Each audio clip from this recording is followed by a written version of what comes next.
Guys, Gayton McKenzie actually took to X yesterday and today and actually sent a series of X threads that actually has blown up X, especially South African X space, where he's actually arguing that Donald Trump is right for all of the funding is actually going to be cancelling for South Africa because he actually pays South Africa's bills. He actually argues that many parliamentarians in the parliament, they have been attacking him because of how he speaks about the fact that South Africa receives all of this aid, and most of these members of parliament actually have free medical care, free medical aid, according to his tweet. And that, he's been really attacking many of the, I would suspect now ANC members for, the reason why they are really angry that Donald Trump actually cut off. There's a 90-day US aid pause, so to speak, I think, in many countries. And you could see in my last video, Herman Mashaba and Mr. Ocamp of the DA actually giving it to each other, back to back.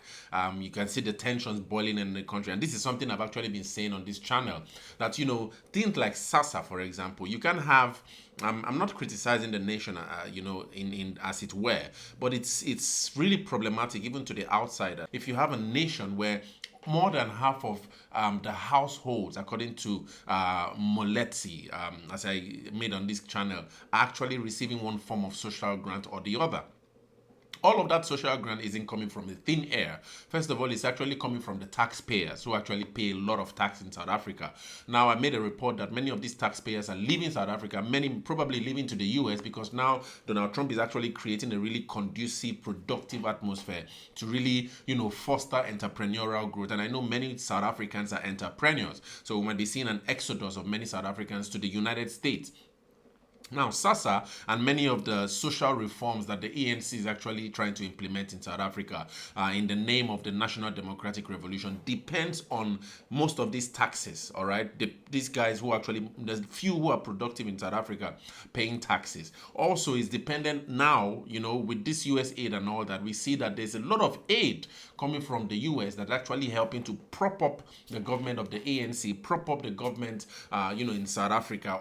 Many of its health sectors, the health schemes, educational schemes, business schemes and all that. We see a lot of US aid supporting that and cutting that off with Elon Musk, who is actually South African at the helm of affairs at the Department of Government Efficiency, actually is now sparking a lot of tension. And it's a tension I've actually been warning that, unless South Africa begins, and not just South Africa, almost all African countries, because it almost appears that, Elon Musk is actually taking some decisions that is causing African countries and African presidents to slowly start rethinking and really sparking a reflection, because it's really difficult to understand how a country can actually exist as a dependent. Gayton McKenzie actually argues that South Africa is a wealthy country with begging bowls. In other words, it's a country that is so wealthy, but yet still a beggar. All right. So that's exactly where I really, sometimes when I think about this whole cutting of the aid and all that, sometimes it really gets me, in a way inspired that probably some of our African presidents can now slowly start understanding and thinking, why are we not producing? Why have we been so dependent? And have we having our people develop this dependency mindset to the point where when you touch on a thing like SASA in South Africa, you see a lot of people coming to your thread to insult you and argue that, so there's so much dependency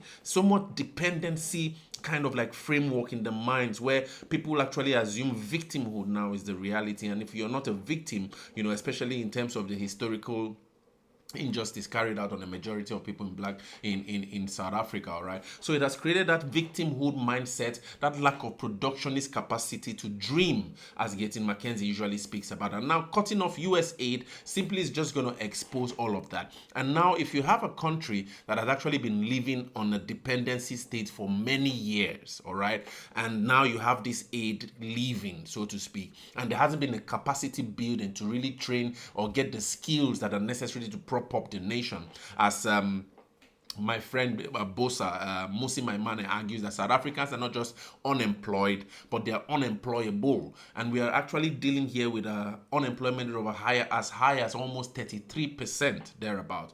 All right. So we are seeing a disaster really cooking. All right. A disaster. And when we also have the likes of the Marxist side of things from the left, really pushing for Marxism and, really theoretical. I listened to the EFF's conference, the other day. I actually have studied a lot of leftist ideologies, leftist theories, and all that. It's usually very full of, theories and concepts and all of that. And it's really some of the things that actually also the late Jerry Rawlings in Ghana criticized most of the leftist members of the Provisional National Defense Council, PNDC government, when he actually sparked the December 31st revolution. One of the reasons why he left the left, all right, in the government was because of the fact that they had these grand theories that actually stopped that theory. They couldn't present workable, pragmatic solutions to solve the immediate economic problem that the country was facing. And so he had to leave them and go to the pragmatists, to the technocrats, to the IMF, the World Bank guys, who in our worldview would argue are imperialists, but he actually had to do what was pragmatic at the time, all right? So this whole thing with Marxism and all that, especially from the perspective of Gayton McKenzie, he's actually arguing that this is not what South Africa needs now, because there's so much unemployed people. Moletin Mbeki argues that it's 50.6% of households in South Africa that are actually on SASA. All right, they are receiving some form of social support, or the other. All right, if we take that support out, we are really looking at a container of refugees in South Africa, because these are people who have actually, sort of like been dumbed down to believe that there's free money coming from. And how much is this free money? 350 rand. The last time I converted, it was 17 euros. But the currency I understand really well. It's almost like I don't even know what it really can buy in the West, but the government has sort of like trained the people to be so dependent on this amount, to the point where they are unable to dream, they are unable to really be productive. And when you consider the amount of money that is really pumped from the US to a country like South Africa, to the tune of, I think I shared yesterday, 500 and something, either million or $1 billion, that's taxpayer money. All right, so that's not money that's really being printed. Although some people would argue, that probably some of these dollars have been printed because it doesn't have a gold backing. It's not backed by the gold standard. We know that Richard Nixon, one of the former presidents in the United States in 1971, took the US dollar out of the gold standard. All right, so the currency, the dollar now is actually a fiat currency that can be printed. We could actually have that argument. But the fact that South Africa has to be a country that depends on as much as, hundreds of millions in dollars, or even billions, so to speak, to support South Africa, it actually speaks of a kind of protectionist ethos that the Americans have. And now Donald Trump has decided, okay, let's move back. All of this money we've been sending out, let's try to really make an audit and really understand where all of our money is going. There's a 90-day pause on the USAID, and the whole country in South Africa is almost going haywire. AfriForum has actually been caught up in the mix of these things. Actually, as Hema Mashava argues, that AfriForum might actually have committed sort of like a treasonous act in trying to really lobby for Donald Trump to cut off all of this, and all of that whole debacle. But the point remains that African countries, especially South Africa now, for example, in this instance, since this channel is actually focused on South Africa, has to now be much more productionist, all right? There has to be a capacity for productivity, and it starts with the people.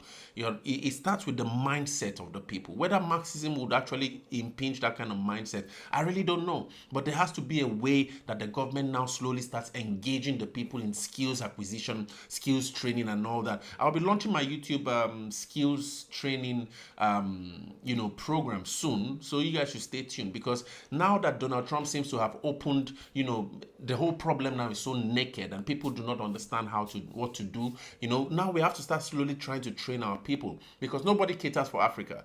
Africans will be the only ones who will cater. Nobody is coming for us. Nobody is coming to save us. Nobody is coming to help us, the young people of Africa. We have to cater and fight and help ourselves, all right, with our government's aid. Although since our governments do not really wish or are not ready yet to smell the coffee, sometimes some of us have to Some of us, the younger generation, have to take things in our own hands and slowly start building programs to really help. So one of the ways I'll be giving back will be a training on YouTube. I know YouTube is a space where you can teach whatever it is you know how to teach and probably get some remuneration from that. That could be a starting point. But I'm actually trying to see if I can build a platform where people can actually pay to get a skill, some skill, no matter how, because we need to get back to the basics and try to really understand how to be productionist and how to contribute back, to this global economy, rather than really sitting down, with the dogma of the ANC's, this whole social thing. Africa is at the place where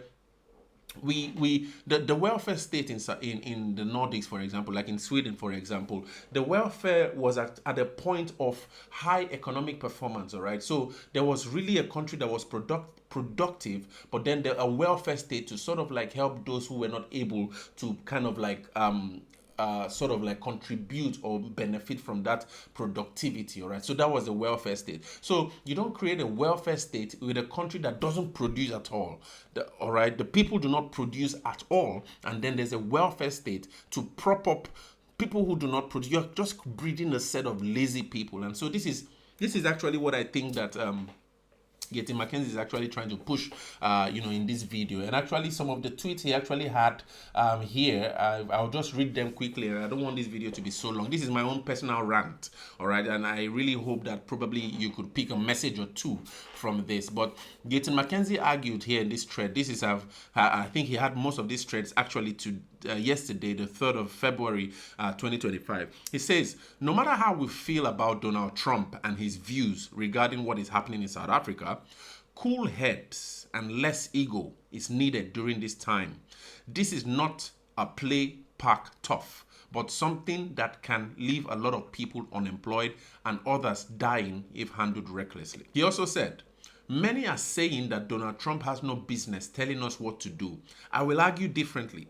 When a man pays some of your bills and he feels that he disagrees with certain behaviors of yours, he has the right to ask, intervene, or even instruct. That's the uncomfortable truth right here. All right? Now, Gayton McKenzie goes deeper. He says, those making a noise saying he should go to hell, start opening your wallets. Maybe, just maybe, this can be a turnaround for our country. Less begging and more producing. We are a wealthy country with a big begging bowl. This was actually my point. Now, he even goes a little more deeper. He says, let's make peace with our biggest trading partner. Let us show him that his narrative by some who act like patriots, but are patriots, are not telling the truth. White people still own majority land and no one taking the land currently from them.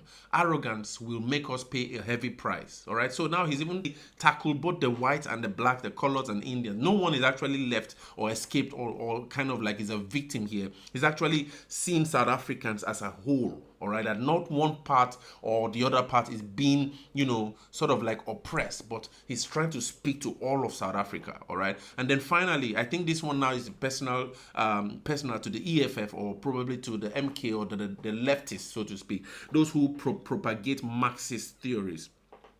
He says, we have the world's highest unemployment rate. Telling your biggest trade partner to go to hell is not the way to go. Let's encourage our leaders to meet and fix this. Reality is what we should keep in mind, not Marxist rubbish. So these are actually some of Gayton McKenzie's thoughts with all of this. And somehow I actually really, for me, basically anyway, my conclusion is just the fact that Africa needs to get to a point where it starts considering a productionist ethos, all right? There has to now be a form of productivity going on. And I know this cut of the US aid, even in Kenya, for example, I see that the Kenyan parliamentarians are running haywire because, the whole US aid thing propped up a lot of NGO activity, a lot of international organization activity. Nairobi sort of like became bubble. The whole NGO thing actually increased the cost of living in Nairobi. Nairobi actually became very beautiful anyway, classy. You could see a lot of Europeans walking around the streets and all of that. But now with the cut of this whole US aid thing, there's a lot of crisis going on out there. President Ruto isn't really, kind of like as certain probably the response to give at the moment. We've not really heard, but that's the effect this whole thing with the USAID cuts is actually impacting on African countries, and it's really time to wake up. And I really hope that the ANC can actually wake up, except probably with the hope that probably China or the BRICS countries can step in to support South Africa whenever it calls. All right, that's a probability, but we're really hoping that South Africans can wake up, Africa can actually wake up to train its people to really now slowly start embracing skills for the next century going forward, so that we don't end up at another millennia as beggars once more, as we saw in the 1870s, in the 18 from the like the Berlin Conference in 1883 thereabout, where colonial borders were drawn for African states. We don't want a repetition of that, so we have to slowly start taking back our own integrity, and this will go by production. We have to start slowly learning how to produce rather than depending on other economies to take care of us. But I'll be stopping here. I don't know, what do you guys think about this one? Share your thoughts in the comments.